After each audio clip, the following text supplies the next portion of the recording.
আসসালামু আলাইকুম, কি অবস্থা সবার, কেমন আছো? আশা করি ভালো আছো। আমাদের আরও একটা ক্লাসে তোমাদেরকে স্বাগতম। আমাদের ফ্লুইড মেকানিক্সের সপ্তম অধ্যায়ের মাউথপিসের মধ্য দিয়ে প্রবাহ। এই অধ্যায়ে আমরা বিগত তিনটা ক্লাসে আমরা তিনটা প্রমাণ একবারে দফা রফা করে ফেলছি। আশা করি তোমরা তিনটা প্রমাণ খুব ইজিলি বুঝতে পারছো। এরপর যদি বুঝতে কোনো সমস্যা থেকে থাকে অবশ্যই আমাদের হোয়াটসঅ্যাপ নাম্বারে তোমরা মেসেজ করবা। আমি আমার জায়গা থেকে সর্বোচ্চটুকু তোমাকে হেল্প করার চেষ্টা করব। আমি যতটুকু জানি ততটুকু তোমার সাথে শেয়ার করব, হ্যাঁ। কিন্তু যতটুকু পড়বা খুব কনসেপ্ট ক্লিয়ার করে পড়তে হবে ভাইয়া। তার কারণ হচ্ছে যে তোমাদেরকে একটা কথা আমি বলে রাখি, তোমাদের শত্রু কারা তাদেরকে তোমাকে চিনতে হবে। তোমাদের শত্রু হচ্ছে তারাই যারা তোমাকে পুরো সেমিস্টারে পড়াশোনা করাচ্ছে, মানে করতে গাইডলাইন করতেছে না, পরীক্ষার আগে তোমাকে হচ্ছে পাশ করানোর মতো শর্ট সাজেশন দিচ্ছে। তারা হচ্ছে তোমাদের প্রকৃত শত্রু। তার মেইন কারণ কি জানো? আমাদের হাই স্কুলে যখন আমি পড়তাম, আমাদের একটা স্যার ছিল, স্যার মারা গেছে। উনি একটা কথা বলতো যে তোমাকে যদি কেউ পরীক্ষার হলে দেখায় বা সহজ পদ্ধতিতে তোমাকে পরীক্ষায় পাশ করাই দিতে চাই বা এরকম কোনো ওয়ে বলে দেয়, তাহলে এর চাইতে বড় শত্রু আর কেউ নাই তোমার লাইফে। কারণ তোমার মেধাটাকে পুরোটা নষ্ট করে ফেলতেছে, তোমার ব্রেনটাকে ড্রেন বানিয়ে ফেলতেছে। সো তোমার ব্রেনকে তুমি অবশ্যই ড্রেন বানাতে দিবা না। সো তোমার ব্রেনটাকে যে ড্রেন বানাচ্ছে তাকে অবশ্যই চিনে রাখো। আশা করি তোমরা চিনতে পারবা। তো তোমরা হচ্ছে স্ক্রিনে আমাদের সূত্রগুলো দেখতে পাচ্ছ যে আমাদের প্রথম সূত্রটা আছে বার্নৌলির ইকুয়েশন বা বার্নৌলির সমীকরণ, যেটা আমরা হচ্ছে এর আগের ক্লাসগুলোতে দেখে আসছি। যে বার্নৌলির সমীকরণ কি বলতেছে যে জেড হচ্ছে datum, Z plus P divide by rho G plus V square by 2g equal to constant. এরপরে হচ্ছে ডার্সির সূত্র আছে আমাদের H F equal to 4FL V square divide by 2GD equal to হচ্ছে কি আমাদের FL Q square divide by 3d⁵। এই সূত্রটা কোথা থেকে আসছে আমরা সেটাও দেখবো।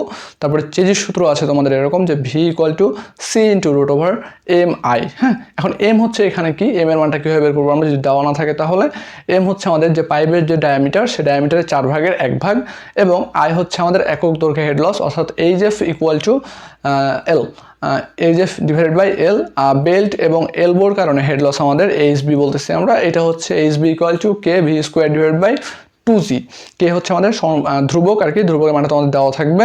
আর 5 নম্বর সূত্র দেখতেছো আমাদের যে হঠাৎ প্রসারণের কারণে head loss H equal to del V এর উপর square divide by 2g। Del V বলতে কি আমাদের V one minus V two এর উপর whole square divide by 2g। এই প্রমাণটা আমরা পড়ে আসছি। আবার হঠাৎ সংকোচনের কারণে হেড লস আমাদের বলতেছে H equal to 0.375 V square by 2g। এটা তোমরা হচ্ছে 0.375 ভি স্কোয়ার বাই 2g পড়ো এখন তোমাদের বইয়ে। তোমরা যখন অ্যাডমিশনে আসবা বা জব প্রিপারেশনের জন্য পড়াশোনা করবা তখন হচ্ছে এই সূত্রটা তোমার থেকে পড়তে হবে 0.5 ভি স্কোয়ার বাই 2g। ঠিক আছে? তো তোমাদের বই যেহেতু 0.375 দিয়ে সবগুলো অঙ্ক করা আছে, সেই জন্য আমরা এই সূত্র দিয়ে অঙ্কটা করবো। বাট তোমরা যখন অ্যাডমিশনে বা জবের জন্য আসবা তখন তোমাদেরকে 0.5 ভি স্কোয়ার বাই 2g দিয়ে পড়তে হবে। তারপর হচ্ছে পাইপে প্রবেশের কারণে হেড লস, অর্থাৎ পাইপে যখন আমাদের পানি প্রবেশ করে তখনকার জন্য হেড লস আমাদের H equal to 0.5 V square divide by 2g। আবার হচ্ছে পাইপ হতে যখন আমাদের পানি বের হয় তখন সেই কারণে আমাদের হেড লস হবে একটা, সেটা হচ্ছে আমাদের H equal to V square by 2g। আর যদি আমাদের পাইপের ভিতরে কোনো কারণে যদি বাধা দেয় কোনো কিছুতে, ধরো একটা কোনো কিছু পাথর টাথর পড়ে আছে পাইপের ভিতরে, তো সেই ক্ষেত্রে আমাদের হেড লস ইকুয়াল টু হচ্ছে V square by 2g into A divided by A minus A into CC minus 1 এর উপরে হোল স্কোয়ার। ওকে, তো আমরা অঙ্ক করার ক্ষেত্রে সব কিছুই দেখবো। তারপরে তোমাদের এখানে কিছু বিষয় বলা আছে যে ডার্সির সূত্রে কিছু ম্যাথে তোমাদের 4f এর জায়গায় শুধুমাত্র f ব্যবহার করা হয়। সো f ব্যবহার করা হয় কোথায় কোথায়? f এর মানটা আমাদের প্রশ্নে 0.0, আর f এর মানটা যদি আমাদের প্রশ্নে 0.00 দেওয়া থাকে, অর্থাৎ দশমিকের পরে যদি আমাদের দুইটা জিরো থাকে তাহলে আমরা সেটাকে বলছি ফ্রিকশন কোএফিসিয়েন্ট। হ্যাঁ, আর যদি দশমিকের পরে একটা শূন্য থাকে এবং একটা শূন্য পরে যে কোনো একটা মান দেওয়া আছে, ধরো 1 দেওয়া আছে বা 2 দেওয়া আছে বা 3 দেওয়া আছে, আর এখানে 1 বা 2 বা 3 বা 4 বা 5 যাই দেওয়া থাকুক, যদি দেওয়া থাকে যে দশমিকের পরে একটা শূন্যের পরে কোনো একটা ডিজিট আছে, তবে সেই ক্ষেত্রে আমাদের মানটাকে বলি আমরা ফ্রিকশন ফ্যাক্টর। অর্থাৎ ফ্রিকশন ফ্যাক্টর কখন? দশমিকের পরে একটা শূন্য, এরপরে যে কোনো একটা ডিজিট, ওকে, শূন্য বাদে। আর যদি আমাদের হচ্ছে ফ্রিকশন কোএফিসিয়েন্ট কোনটা? দশমিকের পরে দুইটা শূন্য, এরপরে যে কোনো একটা ডিজিট শূন্য বাদে। ওকে, সো এইটা দেওয়া থাকলে আমাদের কখন কোনটা ইউজ করব? সো যখন আমাদের ফ্রিকশন কোএফিসিয়েন্টের মান দেওয়া থাকবে, ফ্রিকশন কোএফিসিয়েন্ট অর্থাৎ এই মানটা যখন দেওয়া থাকবে আমাদের, তখন আমরা এই যে ফিগারটা লিখতে পারবো আমরা 4FL V square by 2GD। আর যখন আমাদের ফ্রিকশন কোএফিসিয়েন্ট দেওয়া থাকবে তখন আমরা এই যে ফিগারটা লিখবো FL V square by 2GD। এইটা আমরা বসাবো। ওকে, সো আশা করি এতটুকু তোমরা ক্লিয়ার হচ্ছে। এটাতে খুবই কনফিউজ তৈরি হবে তোমাদের। সো এখানে কনফিউজ হওয়ার কিছু নাই, জাস্ট শুধু এখানে দেখবো যে আমাদের যে ম্যাথে যে মানটা দেওয়া আছে সেটা ফিকশন কোএফিসিয়েন্টের মান দেওয়া আছে না ফিকশন ফ্যাক্টরের মান দেওয়া আছে। ওকে, তো আমাদের হচ্ছে মূলত ধরো আমরা হেড লসের যে ম্যাথগুলো করবো, আমাদের হেড লস হচ্ছে 2 প্রকারের। হ্যাঁ, তো হেড লস হচ্ছে 2 প্রকার, কোনটা কোনটা? আমরা মেজর হেড লস বলি এবং মাইনর হেড লস বলি। তো মেজর হেড লস কোনটা? আমাদের ঘর্ষণজনিত কারণে যে হেড লস হয় সেটা আমরা হচ্ছে মেজর হেড লস বলি। আর ঘর্ষণজনিত হেড লস বাদে ধরো হচ্ছে আমাদের মাইনর হেড লসের ভিতরে কে কে আছে? হঠাৎ ব্যাস বৃদ্ধির কারণে হেড লস, হঠাৎ ব্যাস হ্রাসের কারণে হেড লস, এলবো বা বেন্টের কারণে হেড লস, তারপরে তোমার হচ্ছে যে আমাদের কোনো একটা পাইপের ভিতরে বাধার কারণে হেড লস, এইগুলো সব হচ্ছে আমাদের মাইনর হেড লস। ওকে, সো আমাদের ঘর্ষণজনিত হেড লস যেটা বলতেছি আমরা, যে H F equal two 4FL/v²/2GD, এই সূত্রটা আমরা দেখছিলাম। আরেকটা সূত্র দেখছিলাম কি আমাদের, এইটা সমান আসছে আমাদের, আমরা লিখছিলাম এরকম যে FL/3D⁵ এই সূত্রটা আমরা দেখছি। তো এখন এই সূত্রটা কোথা থেকে আসছে সেটা আমরা দেখবো একটু। হ্যাঁ, তো যদি সেটা দেখতে যাই তাহলে আমরা মনে করি এটা মিশাই ফেললাম, এটা নাই, আমরা এই সূত্র থেকে ওইটা নিয়ে আসবো। তাহলে দেখো আমরা এটা লিখতে পারি এরকম যে 4FL/v²/2GD লিখতে পারি। হ্যাঁ, আমরা ছোটবেলায় একটা সূত্র পড়ে আসছি, ধারাবাহিক সূত্র Q = AV, এটা আমরা পড়ে আসছি। সো এইখানে দেখো v² আছে, তাহলে আমি যদি বলি এখানে Q² = AV এর উপর হোল স্কোয়ার, একই কথা। তাহলে আমি যদি এখানে বলি ধরো যে আমাদের v² = Q²/A² লিখতে পারি, তাহলে v² যেহেতু আমরা ওই মানটা বসাবো। তাহলে দেখো 4FL/Q²/A²/2GD। ওকে, এটা লিখছি আমরা। এবার এটা তাহলে নিচে নেমে যাই, তাহলে আমরা লিখতে পারি 4FL/Q²/2×2GD×A²। এইটা তো আমাদের পাইপটা যেহেতু এইরকম ছিল, সার্কুলার পাইপ, এখানে আমাদের ডায়ামিটার D ছিল। হ্যাঁ, এবং এরিয়াটা ছিল কে? A। তাহলে আমরা এই এরিয়া সমান লিখতে পারি দেখো π/4 × D²। তাহলে আমরা A² মানটা আমরা বসাবো এখন। হ্যাঁ, তাহলে আমরা A² মানটা বসায় দেখো, লেখা যায় এরকম 4FL/Q² এটা স্কোয়ার করলে দেখো এরকম হয় π/4 × D² এর উপর আবার স্কোয়ার। তাহলে এখন দেখো 4F/Q²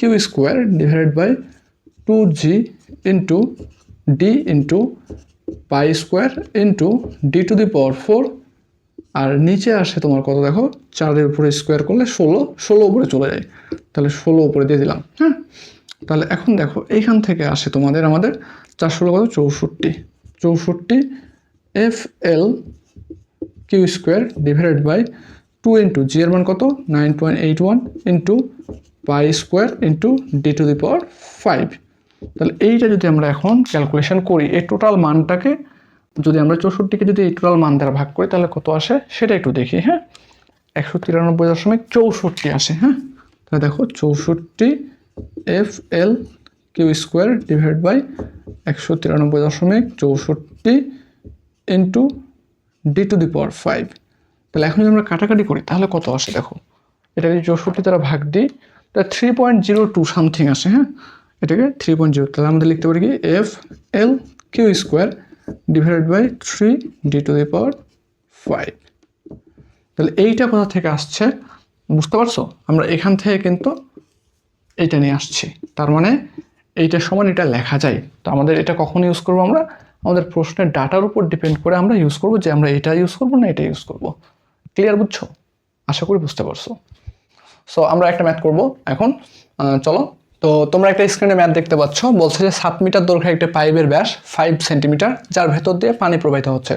অর্থাৎ একটা মানে একটা পাইপ আছে, ধরো যে আমাদের যদি বলি যে এরকম একটা পাইপ, আমাদের এই পাইপের হচ্ছে দৈর্ঘ্য হচ্ছে 7 মিটার এবং এর ডায়ামিটার হচ্ছে আমাদের কত, 5 সেন্টিমিটার। সেন্টিমিটার। হ্যাঁ, এর ভিতর দিয়ে আমাদের কী প্রবাহিত হচ্ছে? এর ভিতরে আমাদের পানি প্রবাহিত হচ্ছে। তাহলে একটা বেগে পানি প্রবাহিত হচ্ছে, তাহলে ভি বেগে পানি প্রবাহিত হচ্ছে, যার বেগ কত? 2.5 metre per second. 2.5 metre per second বেগে পানি প্রবাহিত হচ্ছে।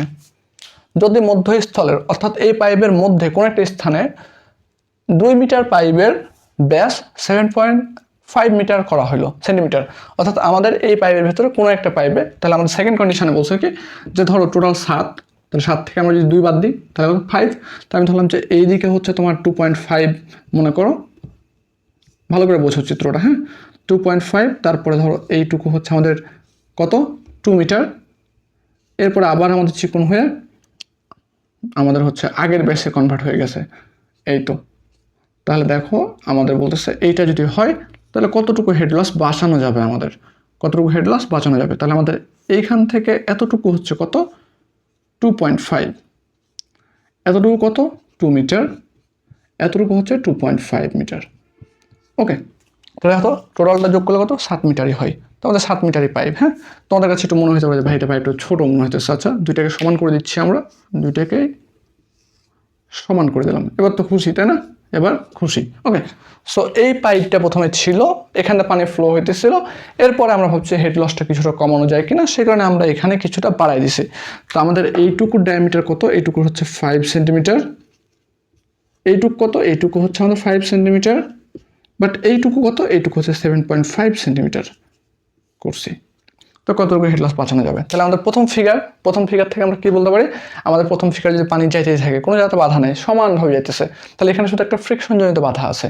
তো আমাদের ঘর্ষণজনিত কারণে হেড লস কত সেটা আমরা যদি বের করে ফেলি, অর্থাৎ আমাদের প্রথম ক্ষেত্রে ঘর্ষণজনিত বাধা H equal to 4FL v²/2GT, এইটা।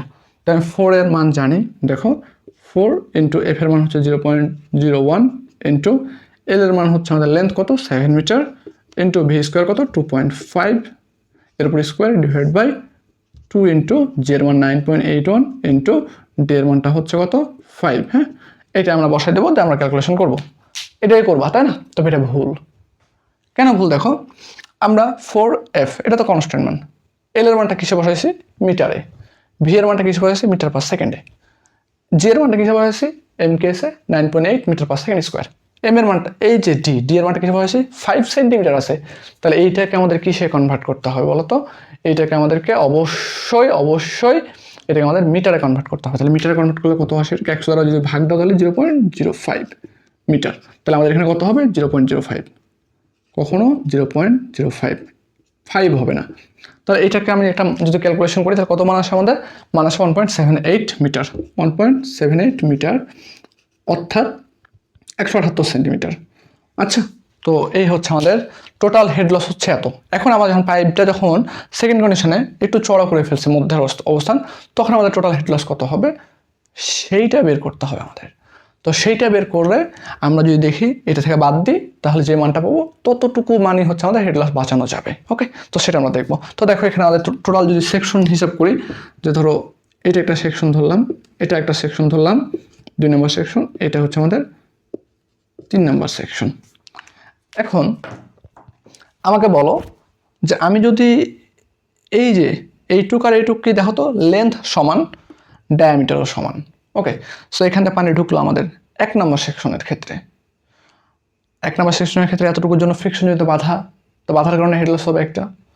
আবার দেখো এখান থেকে আমাদের চলে গেল, দেন এইখানে যখন প্রবেশ করবে তখন দেখো এইখানে আমাদের হঠাৎ করে ব্যাস বৃদ্ধি পাইছে। তো ব্যাস বৃদ্ধি পাওয়ার জন্য আমাদের হেড লসের সূত্র আমরা দেখছি। তাহলে এখানে ব্যাস বৃদ্ধির কারণে একটা হেড লস হবে 2 নম্বর সেকশনে। আবার দেখো এখানে পানি যাচ্ছে 2 নম্বর সেকশনে, এই জন্য ঘর্ষণজনিত বাধার কারণে একটা হেড লস হবে। তাহলে কয়টা হেড লস? 2টা। তাহলে এইখানে 1 নম্বর সেকশনে হেড লস কয়টা? একটা। 2 নম্বর সেকশনে হেড লস কয়টা? 2টা। তাহলে টোটাল আমাদের 1 আর 2 সেকশনে কয়টা হেড লস হলো? 3টা। এরপর দেখো আবার ব্যাস হ্রাস পাইছে, তাহলে এখানে ব্যাস হ্রাস পাওয়ার জন্য হেড লস হবে একটা। তাহলে হেড লস করা হলো 4টা এখন পর্যন্ত। আবার 3 নম্বর সেকশন দেখো এইটুক পাইপ যাবে, ঘর্ষণজনিত কারণে একটা হেড লস হবে। তো টোটাল কয়টা হলো আমাদের হেড লস? এখানে 2টা, এখানে হচ্ছে 2টা, এখানে একটা, এখানে 2টা, টোটাল কয়টা? 5টা। টোটাল কয়টা? 5টা। তাহলে এখন যদি আমি বলি যে চলো আমরা এই অঙ্কটা করি, তাহলে আমাদের যখন এইখানে যখন প্রবেশ করতেছে বড় পাইপে, তখন এইখানে যে বেগে পানি যাচ্ছিলো এখানে কিন্তু সেম বেগে পানি যাবে না। অর্থাৎ আমাদের এইখানে ধরলাম, আমি এই জায়গাতে ধরলাম V1 অর্থাৎ 2.5 মিটার পার সেকেন্ড, আর এখানে V2 ধরলাম। তাহলে V2 মানটা কত বের করবো আমরা? V2 মানটা কত সেটা বের করবো। তাহলে V2 মান কীভাবে বের করতে হবে আমরা দেখো তো। আমরা জানি যে ধারাবাহিক সূত্র থেকে যে আমাদের প্রত্যেকটা পয়েন্টের সমান হারে নির্গমন হবে, সমান হারে নির্গমন হবে। তাহলে আমি যেটা ধরলি Q1, এটা Q2, তাহলে এটা Q1 হলে কী হবে আমাদের? A1 V1, এটা হবে কি A2 V2। তাহলে আমরা লিখতে পারি, দেখো যে again we know that A1 V1 equal to A2 V2। তাহলে A1 হচ্ছে কি আমাদের দেখো pi divide by 4 into D square, 5 এর উপর square, into V 2.5 equal to pi divide by 4 into D square 7.5 এর উপর স্কোয়ার, ইন্টু V2 কত? V2 আমরা বের করবো। তাহলে এখান থেকে V2 বের হবে না? V2 বের হবে। এখন তোমাদের কথা হতে পারে যে ভাইয়া আপনি এটা মিটার পার সেকেন্ডে বসাইছেন, বাট এইটা তো সেন্টিমিটার বসাইছেন। তো দেখো আমরা যখন ভাগ করবো, এটা তো এপাশে ভাগ হবে এরিয়া, তো ভাগ হলে এইটা আর এটা এককটা ভ্যানিশ হয়ে যায়, তখন আমাদের এই এককটা যেটা বসেছে সেই এককটা থাকবে। ওকে, তাহলে আমাদের A2 মানটা কত আসতেছে? আমাদের A2 মানটা আসবে আমাদের 1.11 metre per second, 1.11 metre per second. এটা হচ্ছে V2 মান, এটা হচ্ছে আসছে। ওকে, তাহলে এখন আমাদের এখানে হেড লস দেখো 1 নম্বরের জন্য। অতএব আমরা ধরলাম যে টোটালটার এখানে হেড লস হবে H নট ধরলাম। তাহলে H নট ইকুয়াল, আমাদের সাজেশন বই ভেঙে ভেঙে করে দেওয়া হচ্ছে, আমরা এখানে একটা লাইনে করব, ঠিক আছে? জাস্ট তোমরা ক্যালকুলেশন ভুল করবে না, আর মনোযোগ সহকারে দেখবা। তো দেখো এইখানে আমাদের ঘর্ষণজনিত কারণে হেড লস, তাহলে আমরা দেখলাম কি 4FL V square V1 square by 2GD। এটা কয় নম্বর সেকশনের জন্য? 1 নম্বর সেকশনের জন্য। এবার 2 নম্বর সেকশনে চলে গেছে। 2 নম্বর সেকশনে দিলাম প্লাস। 2 নম্বর সেকশনে দেখো হঠাৎ ব্যাস বৃদ্ধি পাইছে। তাহলে ব্যাস বৃদ্ধি পাওয়ার জন্য কি আমাদের জানি? ডেল ভি এর উপর স্কোয়ার। আমরা কি জানি? ব্যাস বৃদ্ধির কারণে ডেল ভি স্কোয়ার উপর স্কোয়ার বাই 2GD। তাহলে আমাদের V1 মাইনাস V2 এর উপর স্কোয়ার ডিভাইড বাই কত? 2G। তাহলে 2 নম্বর সেকশনে এইটা একটা গেছে। আবার 2 নম্বর সেকশনে ঘর্ষণজনিত বাধা আছে একটা। তাহলে দেখো ঘর্ষণজনিত বাধা কী হবে আমাদের? 4FL V square V2 square by 2GD। তো 2 নম্বর সেকশন আমাদের ক্লোজ। এবার 3 নম্বর সেকশন দেখো। 3 নম্বর সেকশনে দেখো তো হঠাৎ ব্যাস হ্রাস পাইছে। তাহলে আমাদের হবে কি দেখো, যে V1 মাইনাস V2 এর উপর whole square divide by 2G। এটা কয় নম্বর সেকশন? 3 নম্বর সেকশন। প্লাস 3 নম্বর সেকশনে আমাদের কি ঘর্ষণজনিত কারণে হেড লস হবে। তাহলে 4FL V square V1 square এটা ডিভাইড বাই 2GD। কারণ এইখানে যে বেগ এখানে সেম বেগ হবে, কারণ সেম এরিয়া আবার সেম লেন্থ, সেম এরিয়া হলে সেম হবে। তাহলে দেখো এখন এখানে মানগুলো বসাই আমরা। হ্যাঁ, তোমরা চাইলে ভেঙে ভেঙে করতে পারো। ওকে, সো দেখো এখানে আমাদের 4 ইন্টু এফের মান 0.01 ইন্টু এল 1 নম্বর সেকশনের দৈর্ঘ্য কত? 2.5 ইন্টু V1 স্কোয়ার 1 নম্বর সেকশনে আমাদের বেগ কত? 2.5 এর উপর square divided by 2 into 9.81 into D এর মান কত? 0.05 মিটারে নিয়ে নিয়েছি। হ্যাঁ, প্লাস 1 নম্বর সেকশনে কত? 2.5 বেগ মাইনাস 2 নম্বর সেকশনে কত? 1.11 এর উপর whole square divide by 2 into 9.81। Okay, 2 নম্বর সেকশন একটা ক্লোজ আছে। আরেকটা ক্লোজ দেখো তো, আমাদের হচ্ছে 4 ইন্টু এফ এর মান কত? আমাদের 0.01 ইন্টু এল 2 নম্বর সেকশনের লেন্থ কত? 2 মিটার, তাই 2 ইন্টু V2 কত? 1.11 এর উপর square divide by 2 into 9.81 into 7.5। এটা বসাবো না কিন্তু, এটা কিসে কনভার্ট করতে হবে? মিটারে। 7.5কে যদি মিটারে, তাহলে 100 দ্বারা ভাগ যদি করি আমরা, তাহলে কত আসে আমাদের? 0.075। তাহলে আমাদের এই পর্যন্ত ক্লোজ হচ্ছে। এখন এই দুটো বাকি আছে। ওকে, তাহলে এই দুটো যদি আমি লিখি এখানে দেখো প্লাস এইটা, তাহলে এটা কী হবে দেখো তো? V1 কত? 2.5 মাইনাস কত? 1.11 এর উপরে whole square divide by 2 into 9.81। Okay, তার প্লাস এবার এটা এখানে 3 নম্বর সেকশনে দেখো তো 4 ইন্টু 0.01 ইন্টু এল এর মান কত? 3 নম্বর সেকশনের লেন্থ কত? 2.5 ইন্টু V1 কত? 2.5 এর উপর square divide by 2 into 9.81 into g হচ্ছে 0.05। এই যে মান চলে আসছে আমাদের। তাহলে এইটা ক্যালকুলেশন করলে আমরা একটা মান পাবো। সেইটা মানটা কত একটু আমরা ক্যালকুলেশন করে দেখি। হ্যাঁ, চলো। তো আমাদের এই মানটা আসছে হচ্ছে কত? 1.54 এত মিটার। সো আমাদের ব্যাস বৃদ্ধির কারণে হেড লস আসছে আমাদের 1.54। আমার ব্যাস যখন বৃদ্ধি করি নাই তখন হেড লস কত আসছিল? 1.78। তাহলে আমাদের কতটুকু হেড লস বাঁচছে? বলো। অতএব আমরা বলে লিখতে পারি, অতএব হেড লস বাঁচানো যাবে কতটুকু? 1.78 মাইনাস 1.54। তো এটা মাইনাস করলে কত হয়? মাইনাস 1.78, 0.24, 0.24 এত মিটার। এটা আমি সেন্টিমিটার নিয়ে যাই তাহলে কত হবে? 24.18, 24.18। ওকে, এইটাই হচ্ছে তোমাদের অ্যান্সার।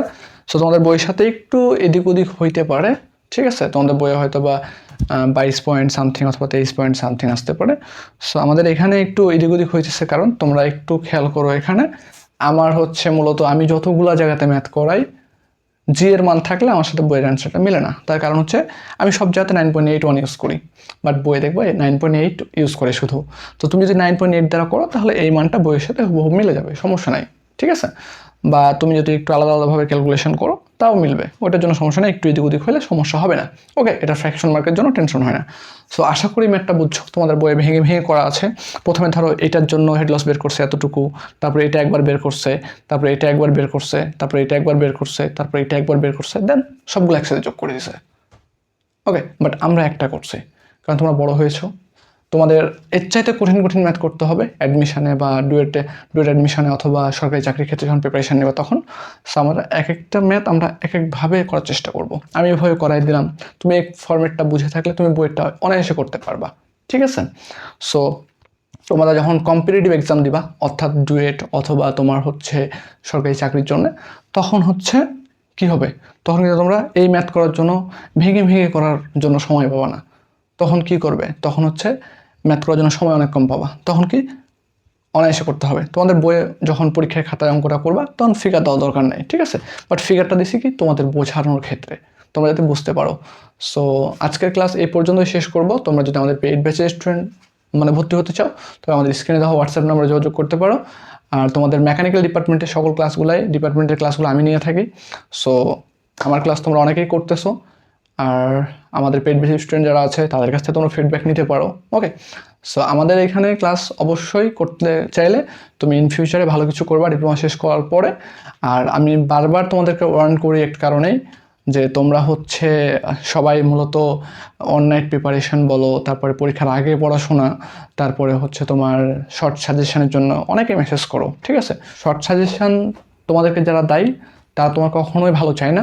তারা হচ্ছে তোমার একবারে শত্রু। তোমার শত্রু যদি তুমি খুঁজে না পাও, তোমার শত্রু যদি দেখতে চাও, যারা তোমাকে শর্ট সাজেশন দিয়ে পাস করাচ্ছে, ডিপ্লোমা শেষ করাচ্ছে, তারা তোমার শত্রু। শর্ট সাজেশন দিচ্ছে তোমাদেরকে কারা?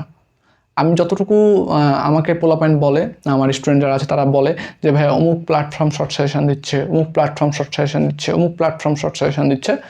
একটা জিনিস তুমি মাথায় রাখবা, যতগুলো প্ল্যাটফর্ম তোমাদেরকে শর্ট সাজেশন দিচ্ছে, একটা প্ল্যাটফর্মও কিন্তু মানে কখনো ডুয়েটের বারান্দা আসার যোগ্যতা রাখে নাই। যারা ওই প্ল্যাটফর্মগুলো চালাচ্ছে, যারা প্ল্যাটফর্মগুলো চালাচ্ছে তাদের একটা স্টুডেন্ট মানে তাদের একটা টিচার প্যানেল কিন্তু ডুয়েট এরিয়াতে আসার সাহস পায় নাই। কারণ তারা জানে তাদের নিজের যোগ্যতা কতটুকু। তারা তো ওই কয়েকটা কোশ্চিন পড়ে পাস করে আসছে ডিপ্লোমাতে, এবং তোমাদেরকে ঘুরে ঘুরে ওই কোশ্চিনগুলোই পড়াচ্ছে। বোঝা গেছে? সো তোমরা শর্ট সাজেশনের পিছনে ছুটিও না, তোমরা আগে নিজের কোয়ালিটি ডেভেলপ করো।